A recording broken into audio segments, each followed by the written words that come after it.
let's talk about something that's non-digital marketing for a second. I'm going to pop you an impromptu question.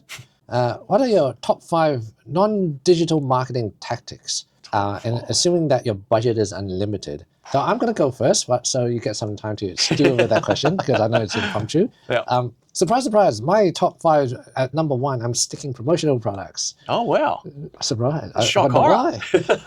Simply because it's not pay-as-you-go. So if you do an AdWord campaign on LinkedIn, or take a choice of digital format, or even a banner, it's pay-as-you-go. If you have a banner in the subway station, it's pay-as-you-go, pay by the day, pay by the week. And it adds up. The moment you don't pay is the moment you become invisible. And in my mind, if I'm able to give a relevant customer, in my case, a B2B corporate, if I could identify an event where I know there's going to be a lot of marketers, and I'm going to give them a free t-shirt, free cap, free bottle, free notebook, take a pic with my branding on it, I know that they're going to take it away and I don't need to repay constantly in order to get our eyeballs in front of them. There's one thing that is a weak point though, it's not all roses, which is knowing when to display your brand in front of them when they're ready to buy. That's always been a conundrum. But in saying that, I have found a online piece of software to address that. But because this is an offline conversation, I'm going to continue with my list. Nice. Yeah. List number 2, direct mail. Oh, yes. Using a handwritten letter. But make the handwritten letter, you can't write so much, but you can use nifty printing techniques to look like a letter has been handwritten. And then if you use... Is that digital? It is, but the format is physical. Yep, I like it. Yep. And then if you use AI to really hyper-personalize them, you could really speak to the person, easy, but also speak to their industry, and also speak to potentially some of the hurdles that they may overcome. So you can vocalize them. And so each of your letter reads differently, and then direct mail it. You won't be gatekeeped, unlike a telemarketing call where you might have a receptionist telling you to go away. This is a letter addressed to a person with a name. So that's my number 2. Yep. My number 3 would be, I feel the world, because everything's digital is, a lot of people are reverting back to tactile things. Vinyl sales are up, CD sales are up, and I feel that the next thing that people are going to talk about would be magazines, catalogs, and newspapers. Now, they haven't talked about it a lot. I have no doubt in the coming months and years that the uptake of people buying a magazine is going to go up because every other physical format has gone up. People now are talking about analog phones with physical buttons as opposed to touchscreens. Yep. And so I feel that's going to be untapped potential. And so if you have your marketing media message put it through a catalog or magazine. My last one would be simply offline marketing, just being a good citizen in your community, just reaching out to the clubs around you, the community organizations, Rotary clubs, Lions clubs, supporting. To support. Yep. Sponsor their events, be present at their events, and have genuine conversations. I like it. I didn't expect that one, but that's great. Yeah. So those would be my top list for offline marketing. That's hard to beat, Charles. Tactics. That's hard to beat. A very quick word. My name is Charles. I run an agency called Cubic Promote. We are the leading supplier of promotional products and uniforms in Australia and also in New Zealand. We supply to 3,000 organizations on any given year. If you're looking for a reliable partner to supply you with merchandise for your office or uniforms for your organization, trust us, Cubic Promote. And now, back to the show. Well, how about you just give one then? I'll give you one. You don't need a list. Just one. Offline tactics. I think the best offline tactic is word of mouth referrals. I think that is the... But how would you achieve that though? Would you ask for it? You absolutely have to ask for it. Yep. You're going to get some, and some people have hesitation around asking for it because they think it's a bit awkward or it might come across a bit desperate. Yeah. I think the timing of when you ask for it and the words you use to frame it is very important. And one of the things that I recommend to my clients and what they do is when they are just bringing a new client on board or a new customer on board that they have a relationship with, to flag at that point that when and only when that you have delivered what you said you're going to deliver, you will ask for referrals. So you're not asking them directly at that point in time, but you're flagging it in their mind to think this person wants more business. I can refer my family, friends, colleagues to them because they're going to do a great job for me as well. So planting that seed in the mind at the start, again, you're not asking for the referral at the start. You're saying when and only when I deliver a great result for you, whatever that may be, whatever industry you're in, that makes a big difference. Do you feel you need to do reminders? Definitely. Because like a lot of messages, you say it once or whatever. Yep. Yeah.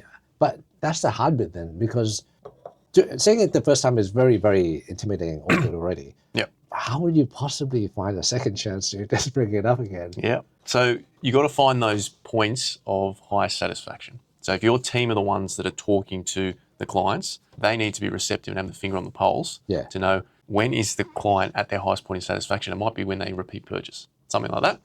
Hey, John, if you know anyone else that would be interested, or if you know of any other businesses that are similar to yours or that are having this frustration that you're having, please let us know. Send us an email, connect us online via email. Great way to introduce people to us. So you've just opened a Pandora's box here, which it comes to workplace responsibilities.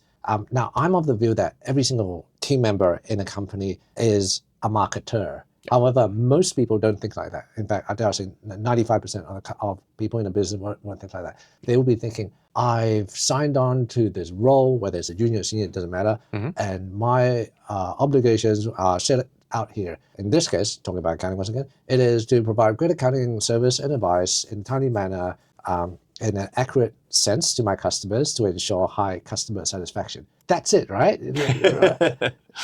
So how would you convince, or what are some of the tactics or conversations that you would have to a team member who says, "Oh, that's wrong in my job description. You're the marketer. You work it out." Yeah, I think it's obviously more difficult to try and retrospectively change someone's behaviour.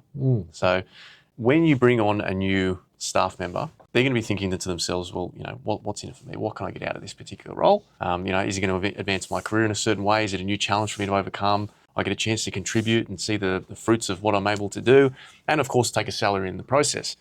What other incentives can you provide for them to be a marketer and actually talk to customers and try and be in that business development position? Well, at the end of the day, if the company is doing well, then that helps them on their career progression. It helps shore up their role. So it opens windows for them, because if you're adding value beyond just what your role says in terms of the job description, then you instantly become a lot more valuable to the employer. So I think as long as they're understanding the reasons why, what are the upsides of doing this particular task that might be framed as above and beyond, you can definitely incentivize people and get them to. I feel as a marketing department, that is the least that you could do to encourage the team to start thinking about their role as, look, marketing doesn't finish and end with the marketing department. Yeah.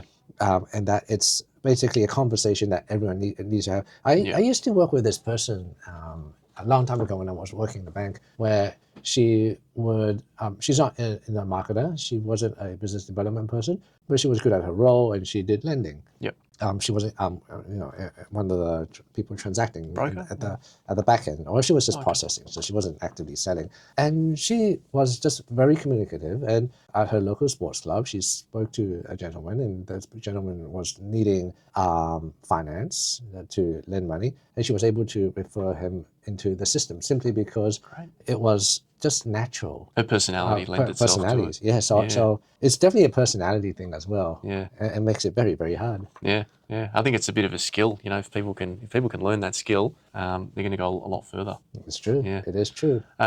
So yeah, that would definitely be my number one. So it's referrals and making sure that there's a systematic process around it. That is my absolute number one favourite, particularly for professional services. But because how you were talking about your top 5, why don't we do a case study where you actually map out what it looks like? So a marketer or a business owner who's listening to the podcast goes, or who could listen to the podcast goes, oh, actually, that's how I put into action what Charles is talking about.